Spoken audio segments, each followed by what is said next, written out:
Hello and welcome to my studio. I'm Noemi from Pigeon Art and today I'm going to be sharing my updated pattern for hand warmers. About a year ago I uploaded this video sharing a very simple pattern for my hand warmers, and today I'm going to be sharing a new one. It's actually kind of easier because there's no reverse stocking stitching. So as you can see, it's just ribbing up until from the bottom up until here, and then rib again. So where there's no ribbing, that's where your thumb would go.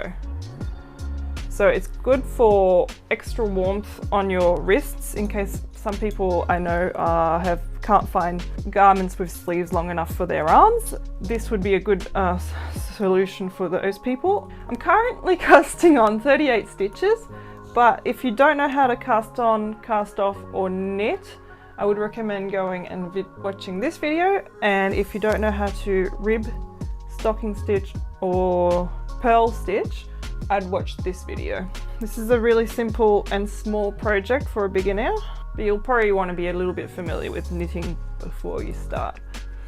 So anyway, straight into it. So we're putting this pattern in the description below, so go check that out if you would like to get a more detailed description. I always start at the bottom with my hand warmers. So I started by casting on 38 stitches at the bottom, and then I did a 2x2 rib stitch. And I did that for 27 rows. I then did a stocking stitch, so you can see the differences on each side. That's all stocking stitch from there to there, and it's 17 rows. And then I did a 2x2 rib stitch again for 8 rows, and then I cast off.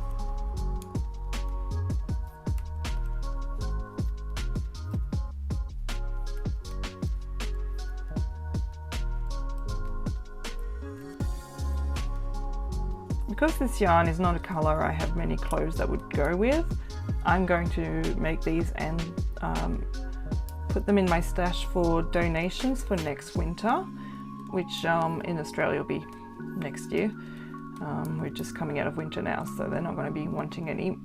Hopefully I'll find a charity that is looking for warm hand knitted clothing that would like to take them in. I'm not sure if it'll be a refugee centre or a women's refuge or homeless shelter. We'll see. That will be for next year, probably around May, I guess. Cool machine wash, do not bleach, do not tumble dry, flat dry, dry flat.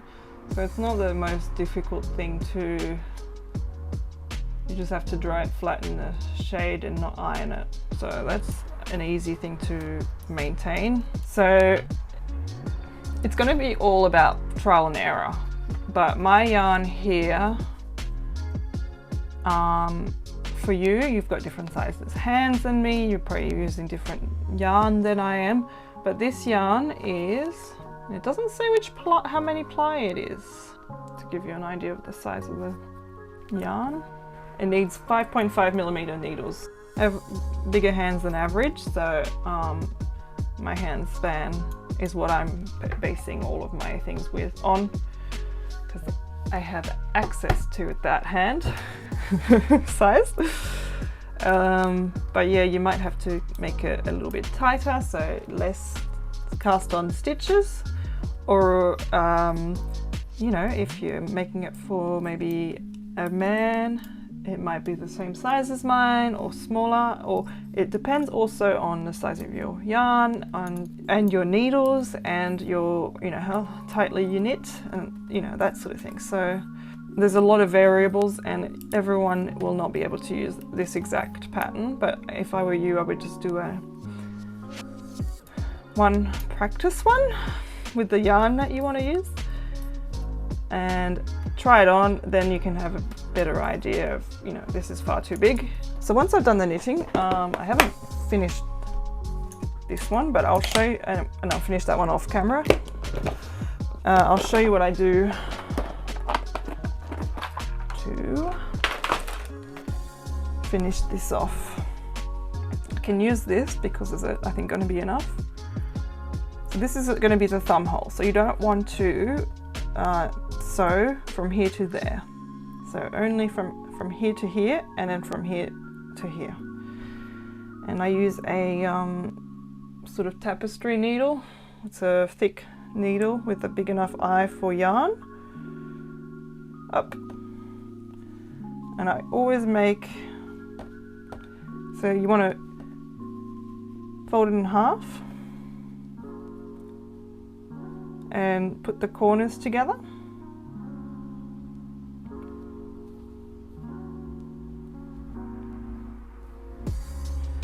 And then I always sort of just do this sort of a stitch, and I'll go over the same spot again because it needs to be strong enough to survive your putting them on and off your hands, so stretching them.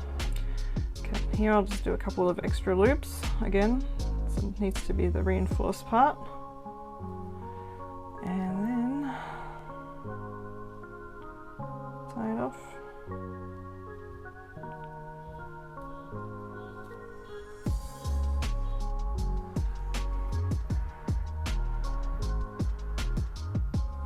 And then tidy it up by putting in through here and cutting it off. Okay, got the top bit done. These are actually quite loose, so I may have done it a bit loose for myself as well, but I think that's not a big deal. Someone else will have different size hands than me, or maybe they don't like tight hand warmers as well. That's an option.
Now we have one hand warmer.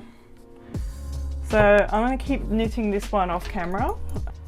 Then I'll be back to show you the reveal.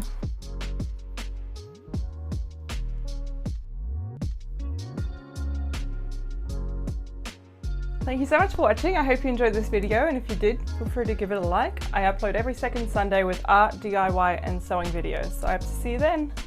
Bye!